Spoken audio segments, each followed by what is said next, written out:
May I request everyone to please stand? Mr. Timbang, please lead the prayer. Good morning, class. Good morning, ma'am. How's your day today? We're good. So before you're going to sit, please pick up some papers under your chairs. If you are done, you will take your seats. Miss Secretary is absent today.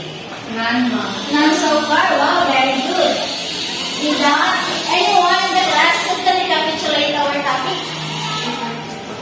Yes, Miss Siti. Last meeting, we discussed about the ways on how to sustainably use or conserve and protect the natural resources. Oh, thank you, Miss Siti.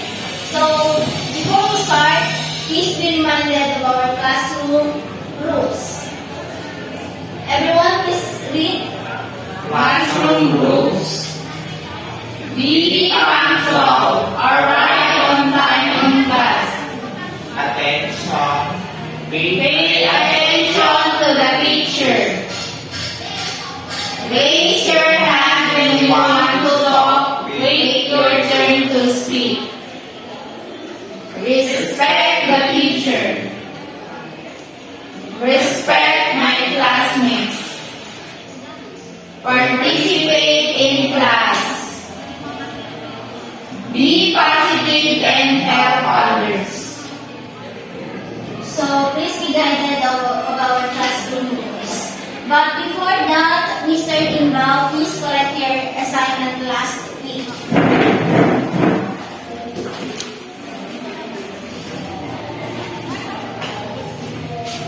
Give it to me. Thank you, Mr. Timbao. So, are you ready for our next topic? Yes, ma'am. So, but before that, let's have first our activity. So, this activity, you are going to describe the picture. Is that clear? Yes, ma'am. So, if here a picture, then all you need to do is to describe the picture. So, the first picture will be, yes, Mr. Morsi. These are the pictures. It symbolizes human activities. Yes, exactly. How about this group? What can you say about the picture? Ma'am, it's about pollution. In the left side of the picture, it shows some smoke. Then in the other side is some garbages in the sea. Thank you, Miss, by saying so. Mr. Morrison said a while ago that it is human activities, then Miss Benison said that it is the air pollution and the water pollution. Then the second picture, how about this one? Yes, Mr. Timbao. Pollutions in our land. Yes. Yes, thank you, Mr. Timbao. How about this side? Yes, Miss. I think it's the comparison between the two. I mean the effects. If we would go to the more eco-friendly resources, then we could have that one where there's a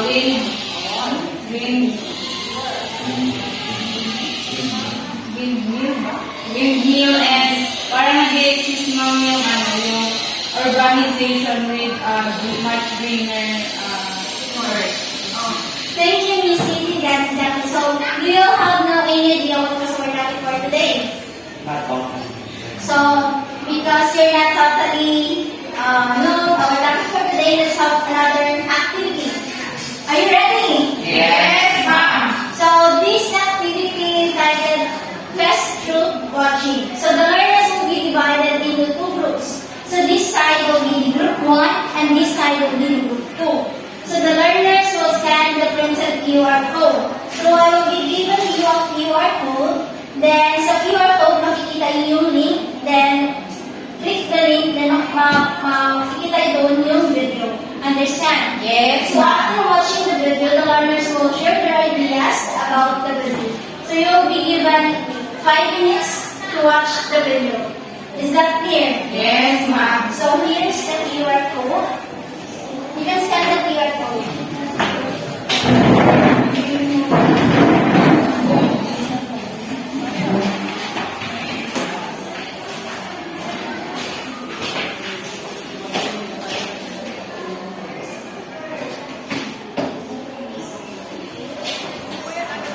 Nakita na ba? Na-access na? Yes, ma'am.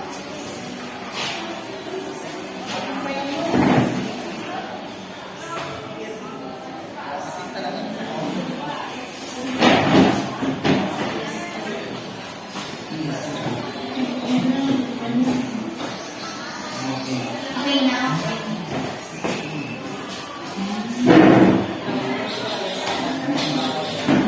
Okay, your timer starts now.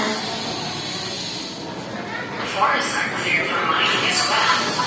This is known as deforestation.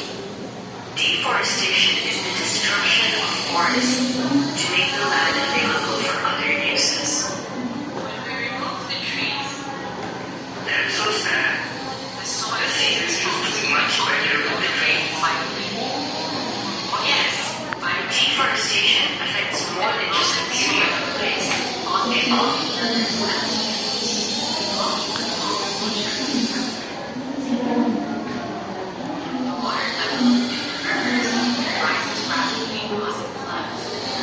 so has a negative impact on the environment.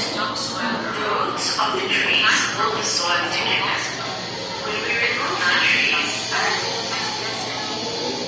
the soil is exposed and often blown away by the wind or washed away by rain. The eroded soil is deposited in rivers and streams, blocking the flow of water. Not only the environment's spiking, we are also the water level in the rivers that rises rapidly causing floods. Also, when this topsoil erodes, plant growth becomes impossible, and the land becomes barren like a desert. This is known as desertification. We are destroying their homes. Also, animals that eat harming the environment on such a large scale. What would they eat? Not only the environment spiking, we are also harming the wildlife. This includes wildlife. We are harming the environment on such a large scale. Not only the environment spiking, we are also harming the wildlife. This includes wild plants and animals. Extinction of wildlife species. When we cut trees down, we are leaving less space for animals to live. Think about all the animals that live in forests. Where would they go if we destroy those forests? We are destroying their homes. How would you feel if someone also, animals that eat plants for food, this is what humans are doing to animals. What would they eat? As a result, many animals do not survive and sometimes even go extinct. Can we stop this? On top of that, industrial processes. Yes, hunting is one of the major factors contributing to the extinction of wildlife species. Every day, sadly, burning would stop there. Apart from deforestation and humans are doing to animals and their habitats dioxide per year. This is so sad, Mrs. Plants can absorb carbon dioxide, but we are cutting them down. Can we stop this? Yes, the number of trees is decreasing and the amount of carbon dioxide released. Millions of barrels of fuel every day. The burning of fossil fuels produces 21.3 billion tons of carbon dioxide per year. It is estimated that natural processes can only absorb about half of that amount. So there is an increase of 10.65 billion tons of atmospheric decreasing, and the amount of carbon dioxide released is increasing. One day we can run out of fossil fuels and won't be able to burn them. You're right. We will run out one day. Which is why we should try shifting to renewable energy.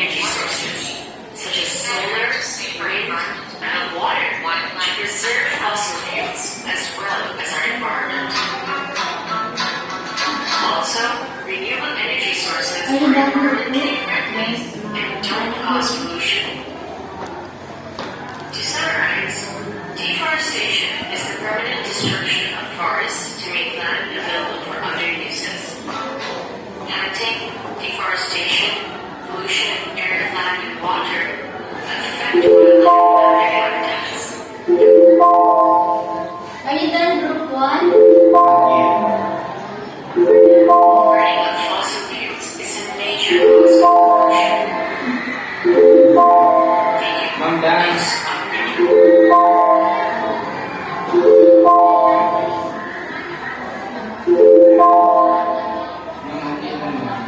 Okay, can you select one representative and share your ideas about your watching? Okay, let's start with the group. What did the video about? The video is all about our natural resources, on how humans use it unsustainably. Like they cut trees, and cutting trees lead to many negative impacts. And some of those are, animals.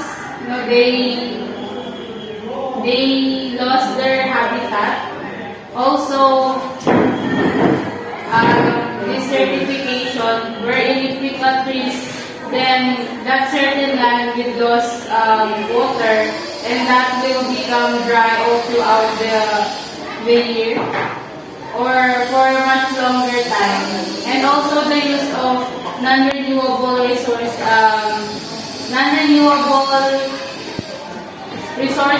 like burning of fossil fuels that leads to pollution, specifically in air. And burning fossil fuels actually produce billions of carbon dioxide, and that is too many compared to the natural resources or like the trees that we have, that according to the video, it can only consume half of those carbon dioxide that are producing by the fossil fuels. Exactly. Thank you, group 1. Let's give them a very good clap. Are you familiar with that? Yes. Sige daw. 1, 2, 3. Very good, very good, very good. Okay, let's try another one. Let's give a group 2 a very good clap. Very good, very good, very good. Thank you, group 2. Let's proceed to group 1. Yes, Mr. Tindown. You can share your ideas about the video. Based on our observation on the video presented, so it's all about the human activity. So we all know that we have different human activities such as the deforestation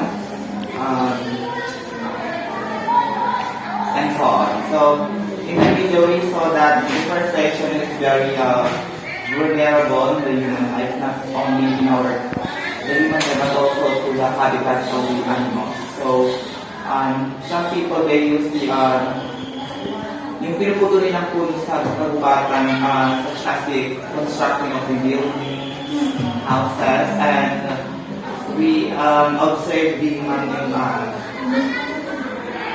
yung negative impact ng pagpuputo ng mga puno sa. Exactly. So let's give the group 1 a very good clap. Very good, very good, very good. Good job, group 1. So do you have now any idea what is our topic for today? Yes. Yes. So I have here a few questions, but to determine who will go on to answer the few questions, let us first a game. But this game with a twist. So if I say Maria, all of you will stand.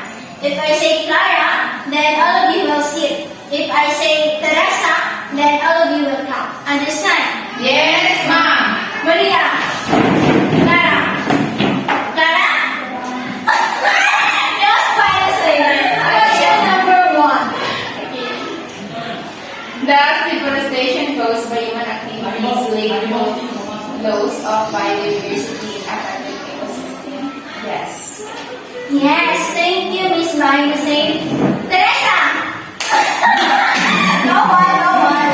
Yes, Miss Cindy. Question number 2.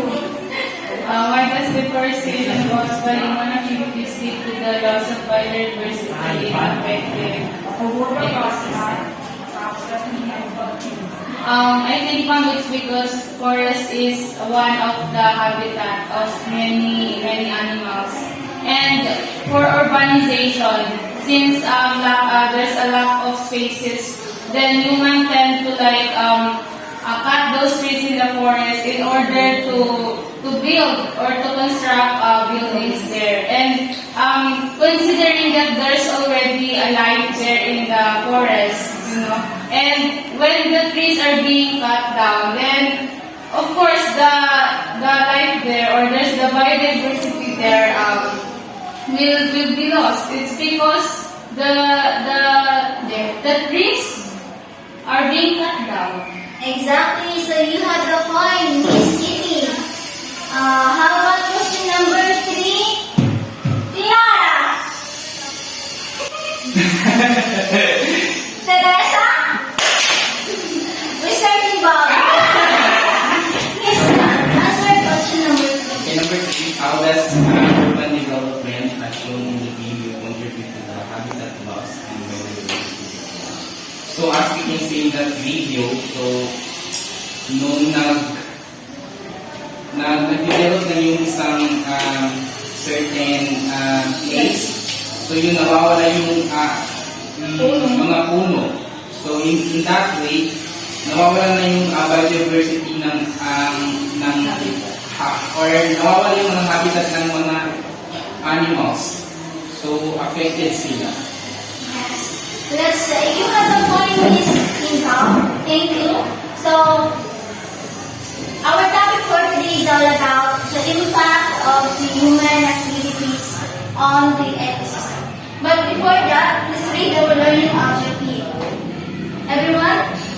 At the end of the lesson, students are expected to identify the different impacts of human activities on the ecosystem, make an infographic showing a proposed plan on how to reduce or prevent the impact of human activities on the ecosystem, and propose a plan on how to reduce or prevent the impact of human activities on the ecosystem. So thank you. So I have here a phrase, or what we call the quote. So we will read the word, man is the stalwart of this earth. What comes into your mind? Maria. Teresa. Yes, Miss Cindy. Man is the stalwart of this earth. What comes into your mind? Ma'am, I think I can relate that to the stewardess on the train. Diba? The stewardess are the one who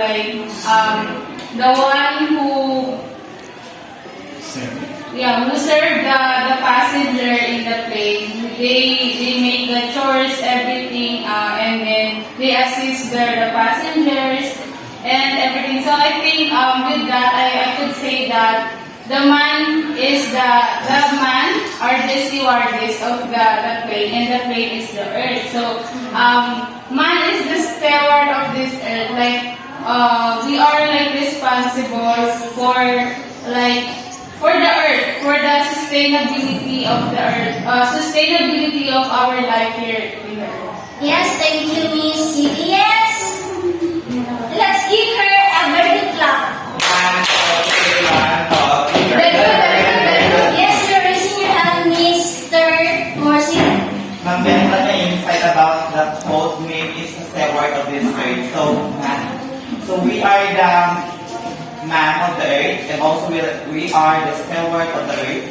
So it is our collective responsibility to protect our mother earth, and also to contribute and provide something in order for maging mapabuti ang ating earth, because we are the people of tomorrow. Yes, exactly. Let's give her a very clap. Very good, very good, very good. Yes, Mr. Timbal. I'm saying that.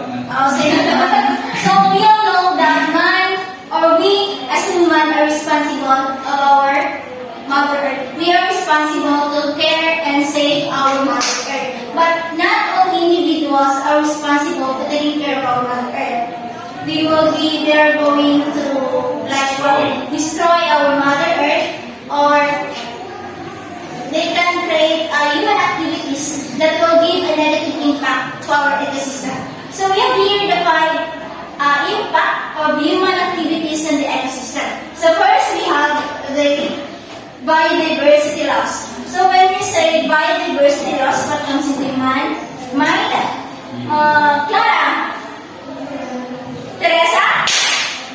Maria? Teresa? Maria? Teresa? Yes, Mr. Ikaw. Yes, ma'am. So when you say biodiversity refers to the loss, or biodiversity loss refers to the decline or disappearance of biological diversity.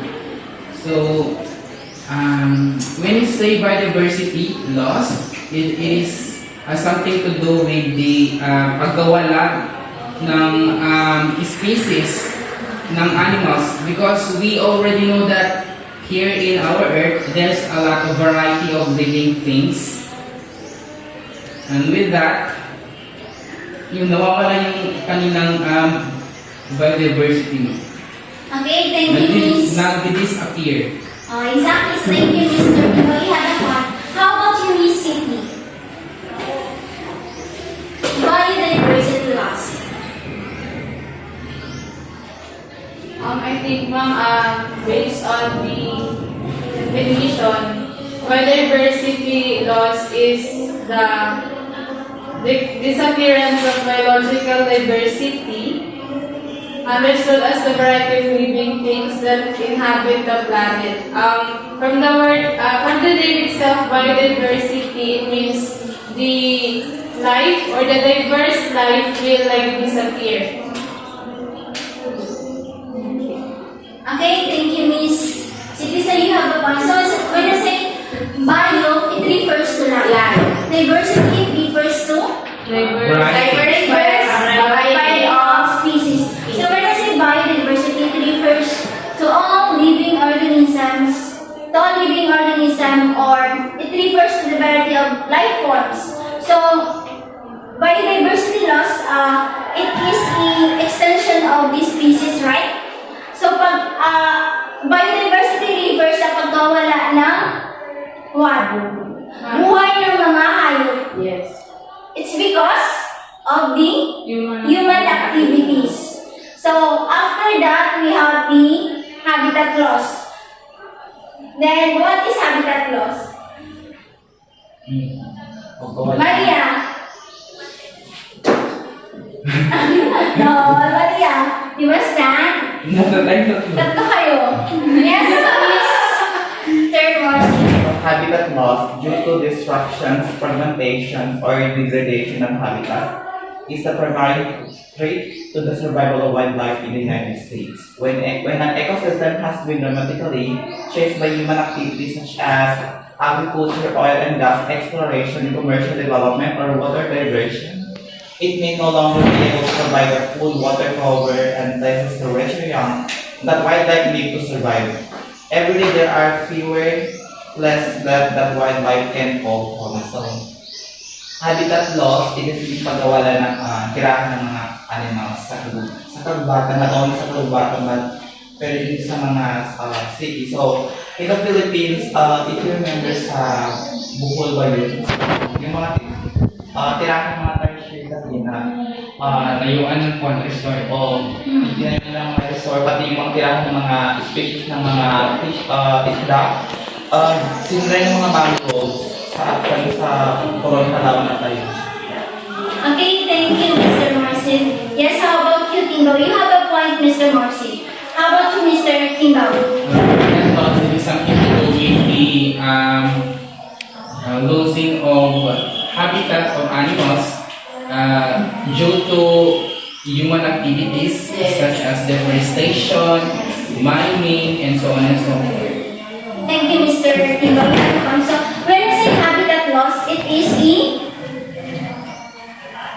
losing of the habitat of the wildlife of animals and plants due to the human activities.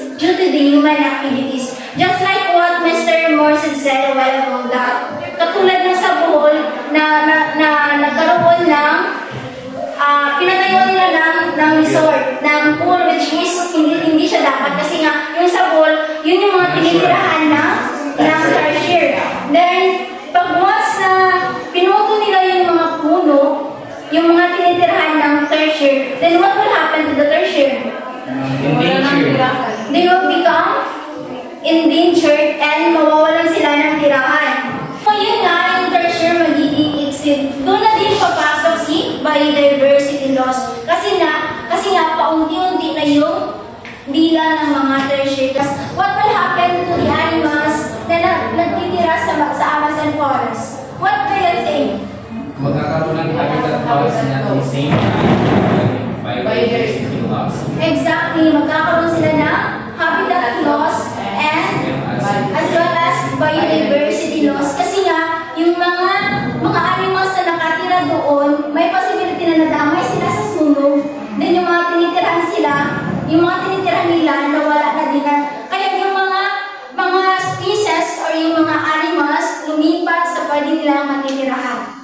Is that clear? Yes, ma'am. So now let's proceed to the third human activities. Teresa! Yes, Miss Biosage. Invasive species.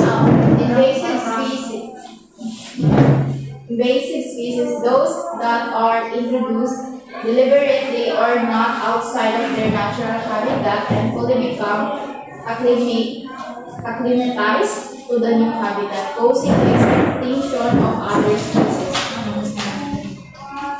Yes, Miss. Invasive species, according to the text there, it talks about wild animals that can cause to the extinction of the species of the plants.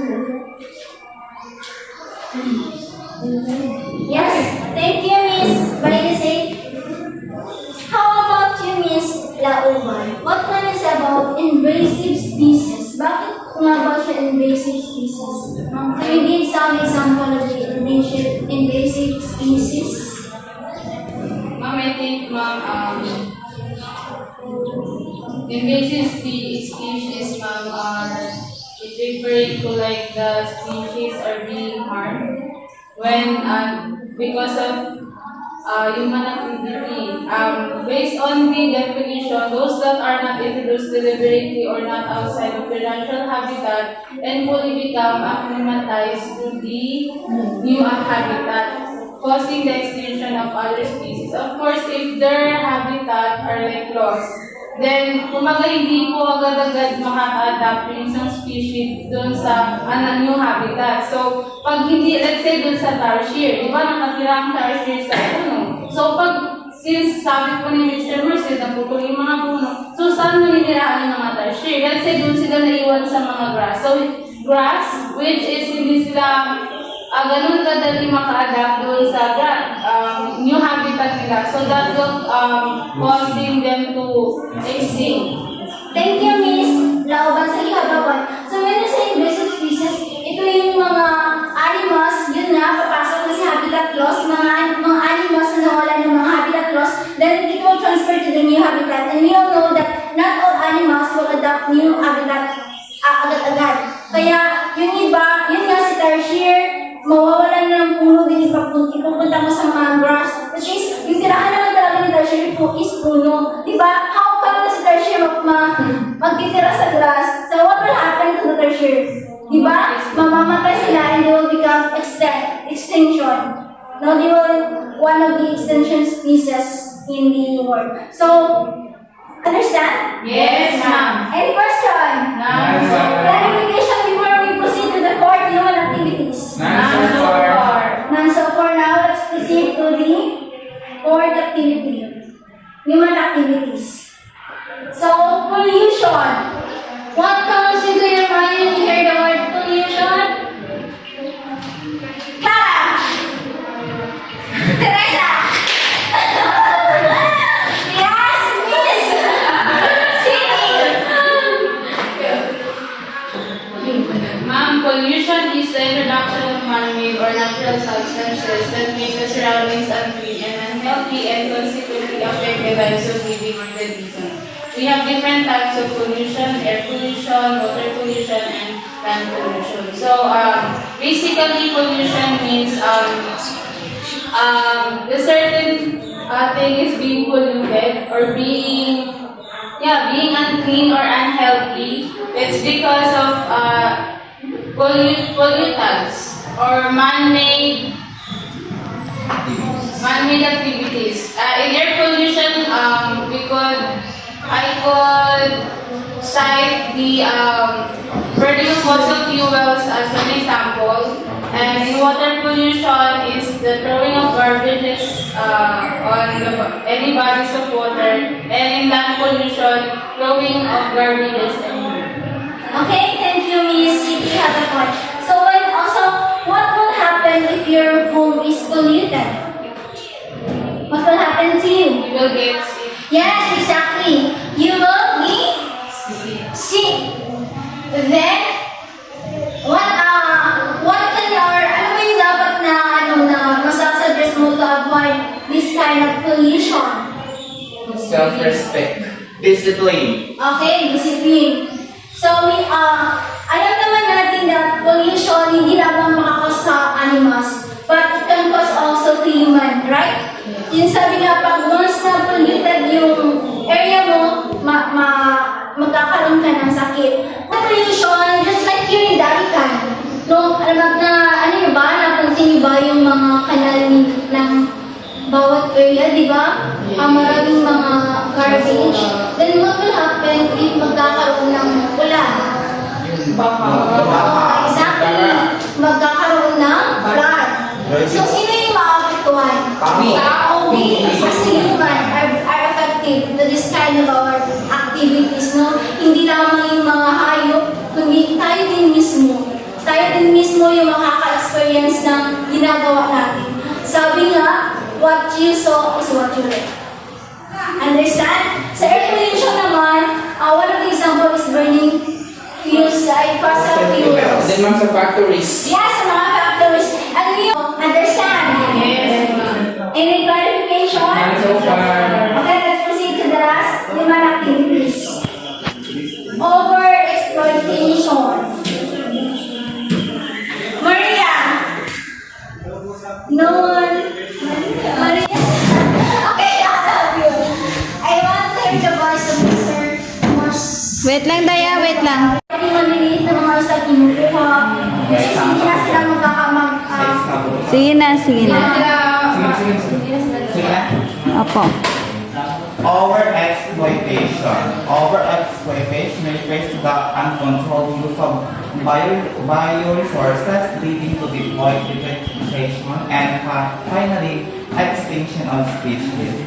So overexploitation is yung overfishing, paggamit ng mga dinamika sa paghuli ng mga isda, and yung paghuli sa mga isda kahit maliit pa siya ma'am, ginahuli. So, for instance po sa excavation, o yung mga Chinese kasi kahit maliit yung mga isda, hinuhuli nila at walang mahuli yung mga fishermen. Yes, thank you, Mr. Morse. Yes, you have a point. Ma'am, in addition to that, it has something to do with the overuse of natural resources. Like for instance, sa kagubatan, di ba maraming nagha-hunting ng mga ibon. So yung ibon is, syempre, kapag gihating sila and then yun, mag-i-extinct yung species nila kapag sobra-sobra na yung paggamit ng resources na yun. Okay, thank you, Mr. Bruno. So you know that overexploitation refers to the uncontrolled use of bioresources. So just like what Mr. Morse said, that overfishing can cause the fish extension. Kasi nga, even small fish, kinukuha nila. So what will happen if magkakaroon ng overfishing? May possibility ba na maubos yung fish sa may dagat? City? Ma'am, I think hindi po maubos like totally in the earth, but on that specific area, po Yes. maubos. Pero hindi po maubos like totally. Yes, exactly. So, hindi siya totally maubos yung isda. Pag once na sa ganitong area, yung mga tao masyadong nag-overuse ng fish or nagkakash sila ng fish na kahit yung maliliit kinukuha nila. In that places, may possibility na maybe di ba yung mga isda may mga ba yun sila? Like, pag once na itong bangos na ito kinuha lahat, then what will happen to the bangos, di ba? Mag-i-extend sila sa ito lang na area sa kinunan mo. So sinabi naman ni Mr. Timbao yung pag-overuse ng natural resources, just like what you said a while ago, Mr. Timbao, Yung paghahanting sa paghahanting ng mga wild animals which can cause to extension. Then may possibility din yung sabi na nila yung puno, di ba? Ginagawa natin papel. Then pag once na mag-uko yung deforestation, then what will happen to us? Di ba? What will happen to us when deforestation continue to occur? Pag once na na-overuse nila yung pagpuputo ng puno without reforestation, wala nga ng oxygen. magkulangan ng oxygen. Aside from that, sa makulangan ng oxygen, pag once na magkakaroon ng ulan, walang magsisip na waters sa ulan. Then magkakaroon ng landslide. Then magkakaroon ng landslide. Yes, Miss. Sa atin din yung bakagsak. Oo, tayo din yung Yes, we have na a clarification, question about over-exploitation. Before we proceed, Mr. Kumar, we have now a question, clarification. None so far naman. And so for now, let's proceed to our next activity. So this activity entitled Goals Timing. So the learners will be divided into two groups. Each group will be given a clear goal to stand instruction. So this one serves as a group 1 and this one serves as a group 2. So here's your QR code. You can scan your QR code to see the instruction.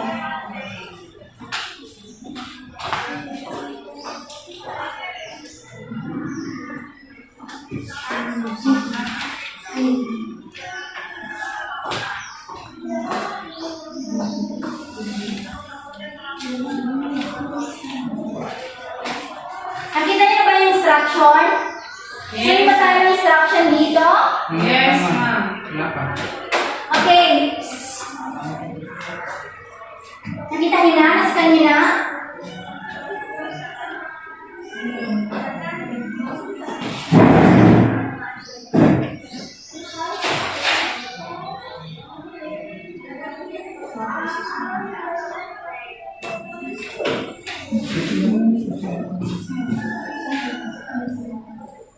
Okay na? Yes, ma'am. Yes, we will wait for the group 1. So, ano yung nakalagay dyan? So,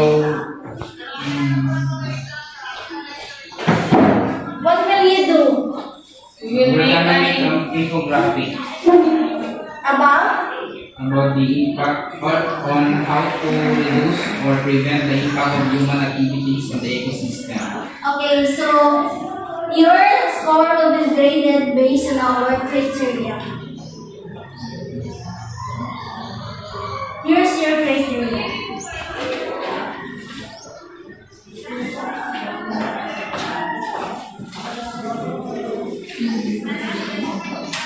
May start ka na ba? May start ka na. 2, 3, go! So each group will be given 5 minutes for the preparation and 3 minutes for the presentation. So you can use, you can make infographic using Canva. Understand? yes, ma'am. How about you, Miss Group 2? Yes, ma'am. Okay. You will be given 5 minutes to do your work.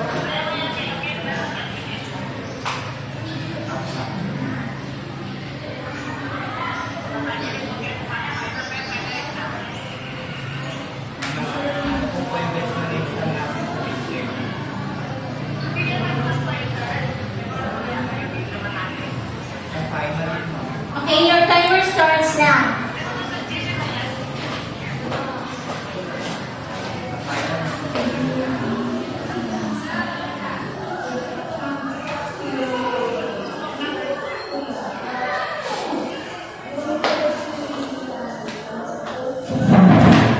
Please be guided on your criteria.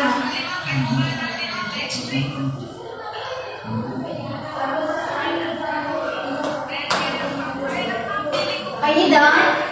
Yes, ma'am. How about your tulang yet? Yes, ma'am.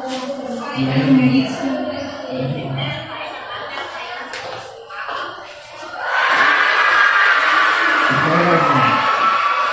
Isa yung isang bakit mo.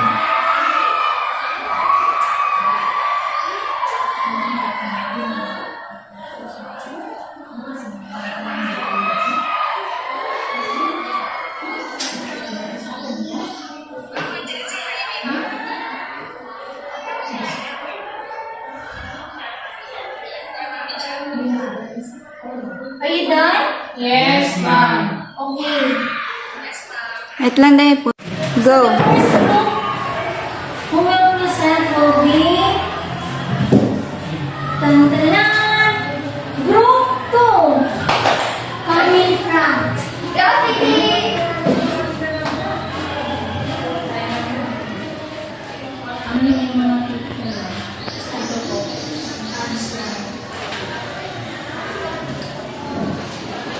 So, good morning to all of you. Here are the ways we design in order to protect our planet. And before anything else, the protection of our planet starts within us. And to give some more, we have here bike more and drive less to lessen the air pollution. Next is reduce, reuse, and recycle to reduce those non-biodegradable materials. Choose sustainable seafood. And then plant a tree. We all know that this is very important. Don't send chemicals into our waterways because chemicals are toxic. And then shop wisely and buy less plastic and bring a reusable shopping bag. Then educate yourself. Then conserve water, and long-lasting light bulbs are a bright idea. Or energy-efficient light bulbs reduce greenhouse gas emission, so we have to switch on that. And then lastly, volunteer for cleanups in your community. That will be. Okay, thank you, Group 2. Let's give them a very good clap. Very good, very good, very good. Okay, now let's proceed to Group 1. Presenter, please proceed in front.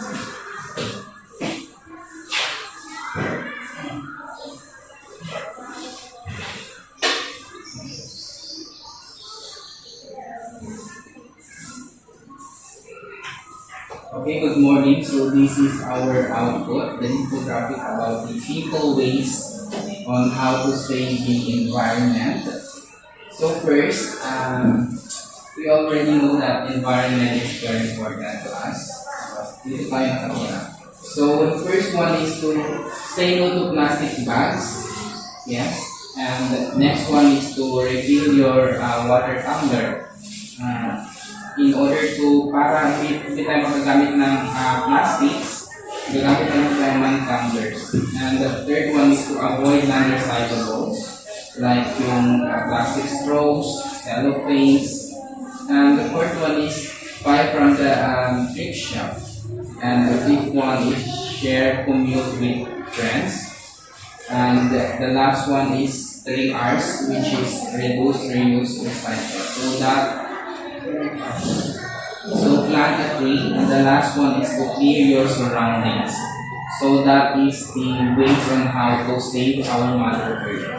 Okay, thank you, Mr. Kimbao. Let's give a very good clap to Group 1.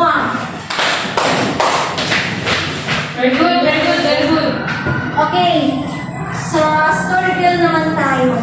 So let's have first a Group 2. Sa content, I gave you 4 points because it provides a comprehensive overview of proposed plan on how to reduce or prevent the impact of human activities in the ecosystem. Diba kita naman sa presentation nila. Then sa organization of ideas, it is very explained well. Miss City naman. Then presentation, speaker speaks clearly and confidence with entertaining.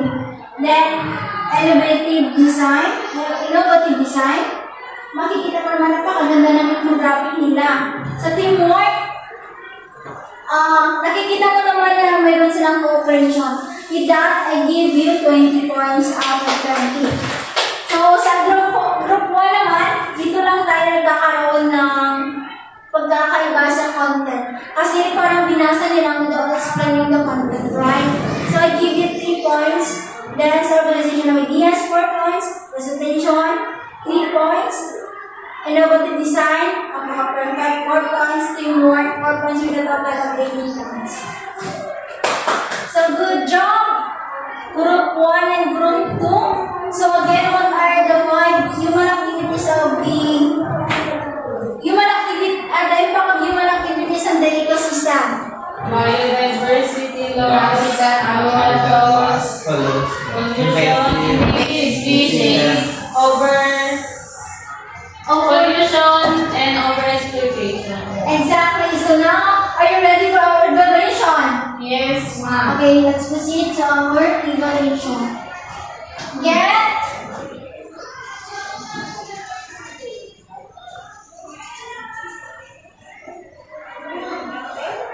Get one sheet of paper, then answer these 2 questions. 3 to 5 sentences only.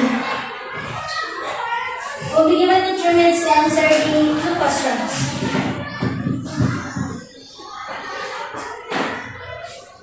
Done. Done. Okay, Mr. Timbao, please collect all the paper. Then give it to me.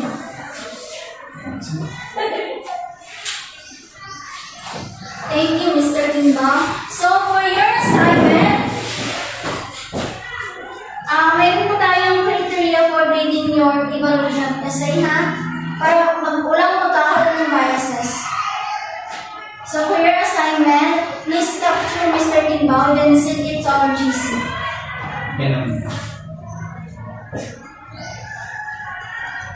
Then your assignment will be graded based on the given holistic rubrics. Okay na. So that's all